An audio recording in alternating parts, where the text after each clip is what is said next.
This season, I've been to a game in every single round of the FA Cup. I started at Hucknall Town's RM Stadium back in August, and I've followed the winning teams along the same path ever since. During that time, I've witnessed Bottisford Town's best ever run in the competition as they reached the second qualifying round for the first time in their history. Then I saw Exeter City reach the fourth round for the first time in 44 years, and Exeter's run was ended at the hands of Nottingham Forest, who have put together a run of their own, reaching their first FA Cup semi-final since 1991. And with the team flying so high in the league, could they go one better?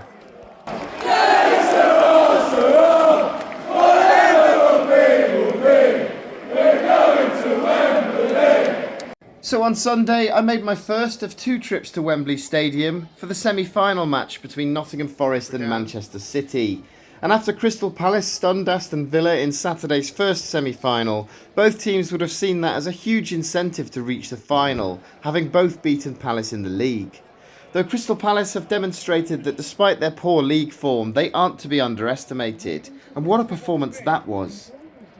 Manchester City would have to go into this semi-final as favourites, but this one was just so difficult to call.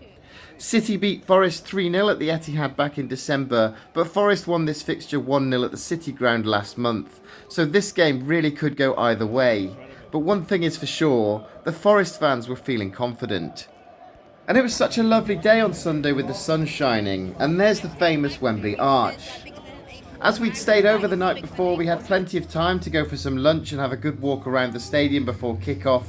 In fact, we arrived roughly 5 hours before kick-off, and Wembley Way was already starting to fill up with football fans. Forest fans did seem to outnumber the City fans on Sunday, and maybe the novelty has worn off for the citizens since they're at Wembley nearly every season. Who knows? There's so much to do around Wembley Stadium with so many bars and restaurants nearby, but of course with it being such a big occasion, everything was busy.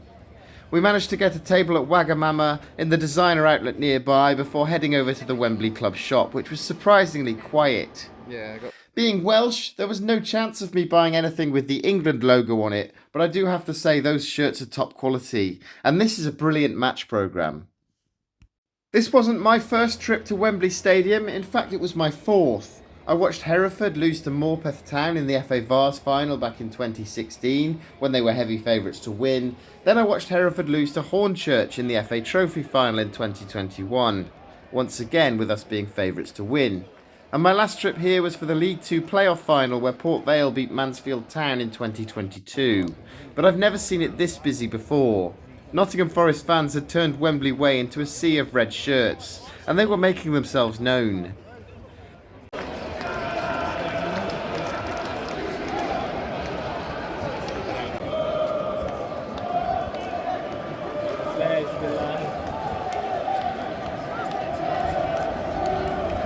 We did try to get into the Nottingham Forest fan zone, but it was so busy with a huge queue outside, so we didn't get a chance to go in.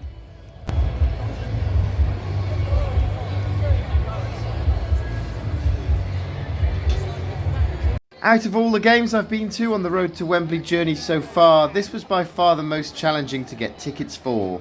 But luckily I have a friend who was able to sort out my ticket in the Forest end, but I was only able to get my wife one in the City end, so this was going to be interesting. We bumped into Forest legend Mark Crossley on the way to finding our seats, and I managed to get a selfie with him before going into the stadium. And we got inside Wembley Stadium not long after the gates opened, and the concourse is huge. They managed the crowds really well too, as queues for the bar or toilets seem to go down really quickly, which is always a bonus.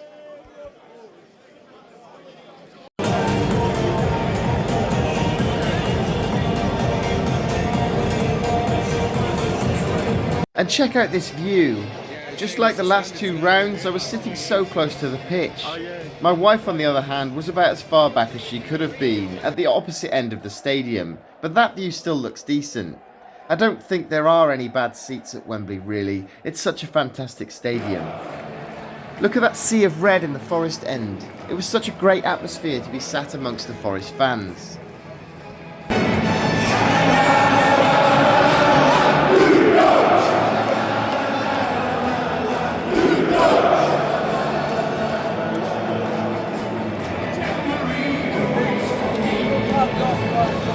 With the kick-off approaching, both teams' anthems were played, starting with Manchester City's Blue Moon.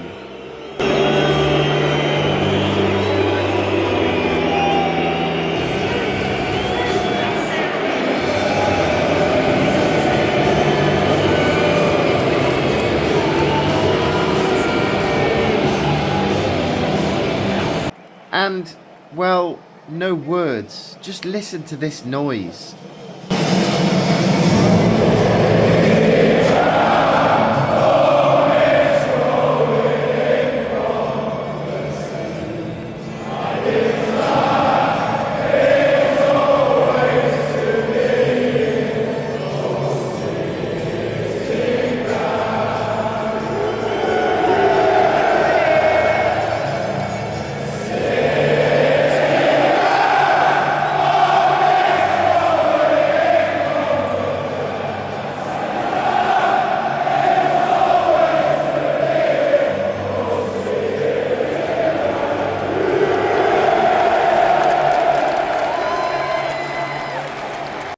This is just brilliant. These Forest fans were determined to get behind their team and enjoy themselves no matter what the result.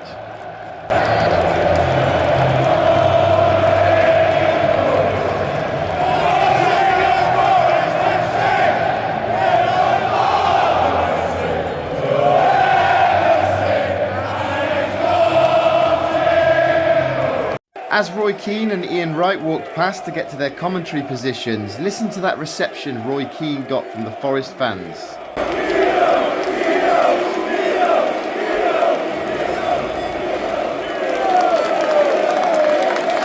Then out came the two teams for episode 13 of my Road to Wembley journey. I can't believe I've made it this far. Hucknall Town feels like a lifetime ago now.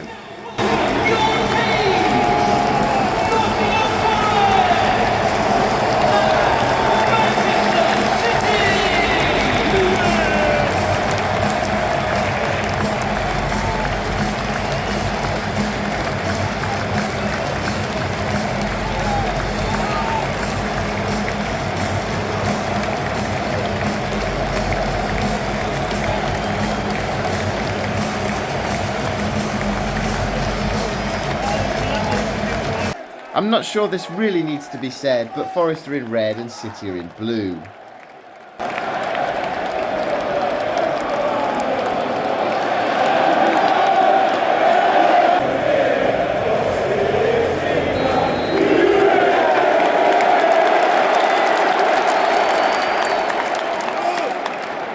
Wembley Stadium can overwhelm even the best teams regardless of form, and the key, especially from a Forest point of view, was surely not to concede early. But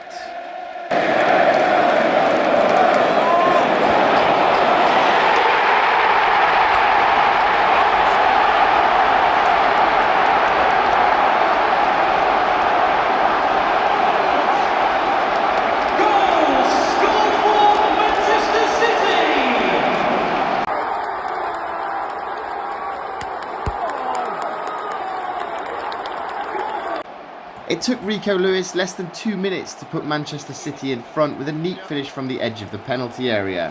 What a dreadful start for Forest, but now it's game on.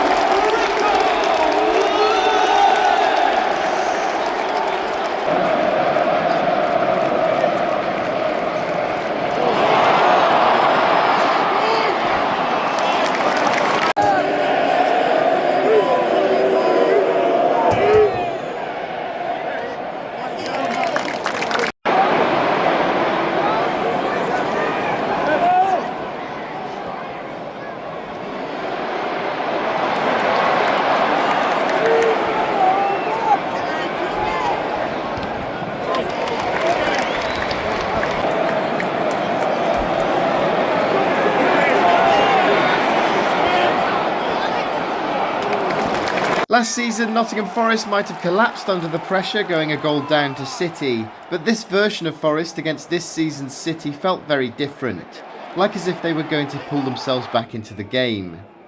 City knocked the ball around well, as they always do, and totally controlled most of the first half, but Forest did start to come into the game just a little before half-time. Sensitive, one lads.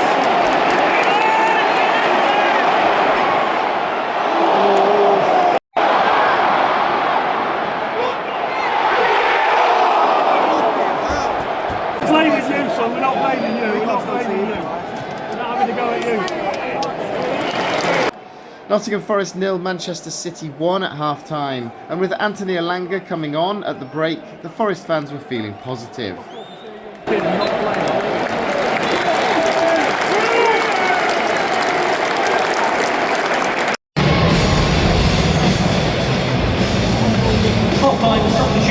But within seconds of the restart, how did substitute Anthony Elanga miss this?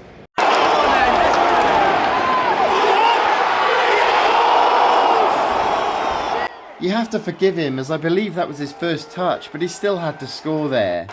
Unfortunately, my filming wasn't any more accurate than that effort. Look at how much quality Manchester City have on their bench alone.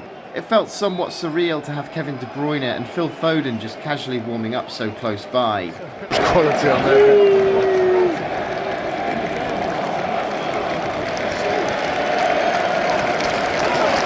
And City's quality showed minutes after that Elanga scare. The ever-reliable Matt Sells pulled off 2 brilliant saves.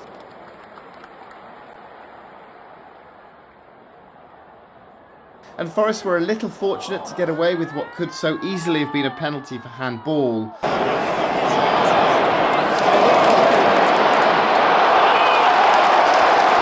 Before Josko Gvardiol made it 2-0 from the resulting corner.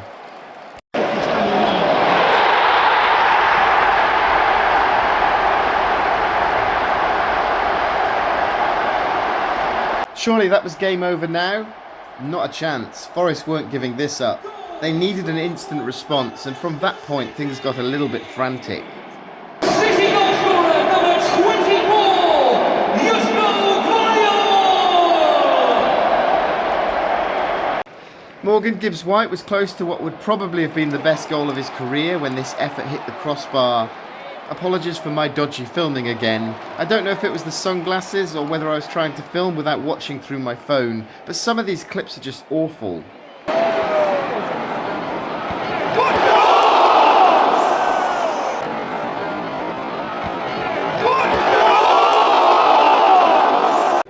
And how did Forest not score here? Surely it wasn't going to be Forest's day.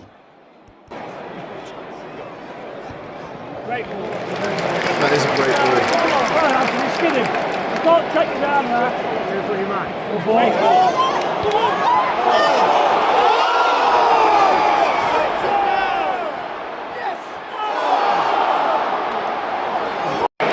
Kevin De Bruyne.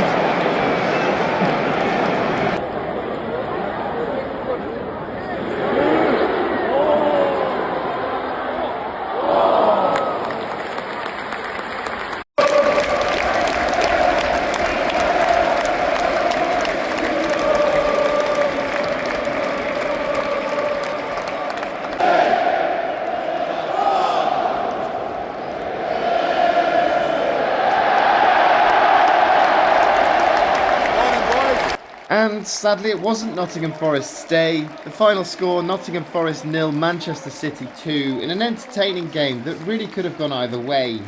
City probably were the best team overall, but Forest had easily the better chances, and I really don't know how they didn't score. The overall attendance was low for a Wembley semi-final, 72,976, which is still easily the highest attendance on my journey, but look at all those empty seats. I found it quite difficult to pick a man of the match from that. Officially it was Mateo Kovacic, but it could easily have gone to Rico Lewis or Forest keeper Matt Sells, who made some fantastic saves. Nottingham Forest have done themselves proud this season, and reaching the FA Cup semi-final is another achievement to be proud of. It wasn't to be on the day, but I guarantee the fans enjoyed the experience. And not only did they sing throughout, but they stayed to applaud their team after the final whistle.